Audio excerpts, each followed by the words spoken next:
motivation comes from within. You got to want to do it, and also you got to like what you do. And I love being with, strange as it sounds, middle school kids, and I love science. So the fact that I love the kids and I love what I teach motivates me every day to come and be the best I can.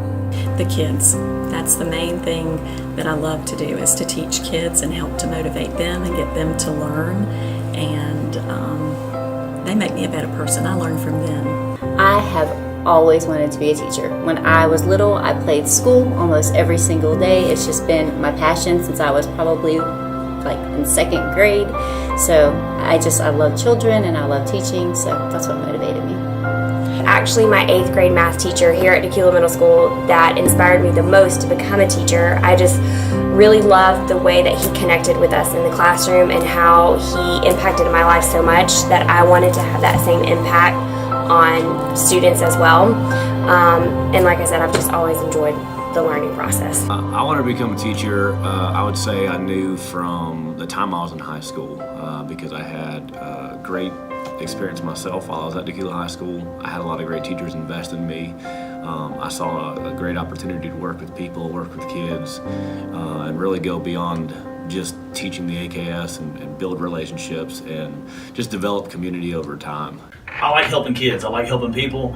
I like being involved in ways that I see kids get better through physical activity and through coaching. I can see them improve daily, but then also to see where they are years from now and the impact that you can have on them personally, and then to be able to inspire them to do something great that maybe they wanted to do but didn't quite know how to get there. That's awesome. When we have hard lockdowns, those are a little more personal to me because I actually had a situation where my son was at Virginia Tech when they had the shootings at Virginia Tech. So those things run through my mind all the time whenever we have any type of hard lockdown drills, and knowing what those people went through and those teachers trying to protect their students. So that definitely runs through my mind. First thing that comes to my mind is protecting the kids. That's the very first thing that comes to my mind. Protecting them, making sure they're okay. Whatever that means. Getting out quickly or safely getting in the corner when we're in a lockdown drill or something like that. That's my first priority, is to make sure they're okay. A lot of times my own children go through my mind.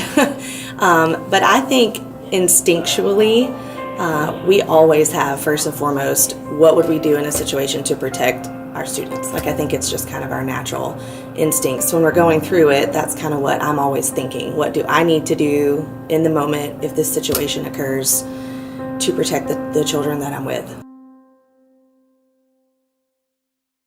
In 2014, I had been trying to get pregnant for a really long time and finally got pregnant and was so excited, and had actually already told my students that I was pregnant and everything, and then I lost the baby.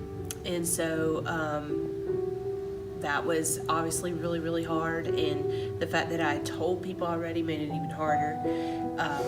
But you know, I just had to keep going and come to work every day. I think it's one of those things, sometimes coming to school and getting to work with the students is an escape. Sometimes when things are rough, you know, if there's something going on, medical issues are what I'm thinking of. That I've had a child that had some pretty big medical issues in the time that I was teaching, and it was kind of nice to come in and have students that were so kind and caring, and some that knew things were going on and would be compassionate and show that caring. So it's hard, but I think it also helps. It's almost therapeutic to come in. I lost my oldest brother.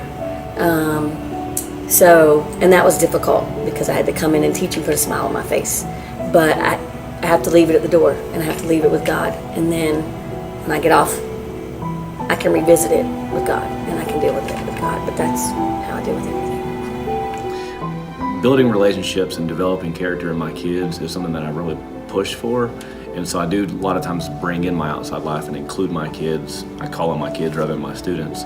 The biggest hardship, I would say, while teaching was when my daughter was born, 3.5 months premature, and my wife had developed preeclampsia, which ignited a few medical conditions for her as well. So trying to balance the going to the neonatal intensive care unit in the morning than coming to school and teaching and giving my kids here my all, going back to the hospital to be with my baby, and then do it all over again. A lot of sleepless nights, a lot of unknowns going on in the personal side of my life, while also trying to give my best for all of my students. But in doing that, it made me grow as a person, made me appreciate and empathize more.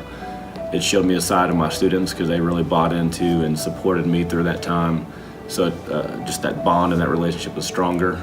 My school community and community in general grew because of it, and I think I'm a better person for it now. Father passed away in 2004. He had a malignant brain tumor, and I had to keep coming no matter what happens, because I feel like here I need to put that aside and do what's best for kids. And so it wasn't always easy, but yes. And then my mom had open heart surgery last year, and we thought we were going to lose her. But I had lots of support from the kids. The kids were great. The teachers were great. And so I had a lot of support. That's the only way I can make it, is through their support. I do.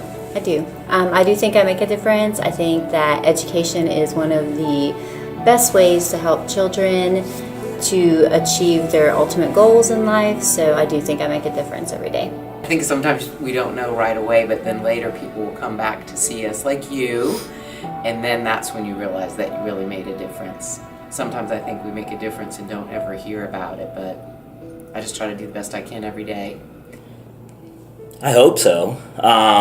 I think I'm here for the right reasons, and that being, first of all, the kids, and second of all, the knowledge of science. But middle school's a weird time for all kids. It was for me as well. So mostly I'm just here for them, and I want to make sure that they know I'm here. I'm an advocate for them. So, when I see them later on in their life around school and in Decula, they always say hey and that they enjoyed my class. So I think I do what I'm supposed to do, and I love it. I make a difference when I can come in and have my enthusiasm for learning and go off into my kids. I do think that it's my job to come in here and have kids be excited about what they're learning, so I do.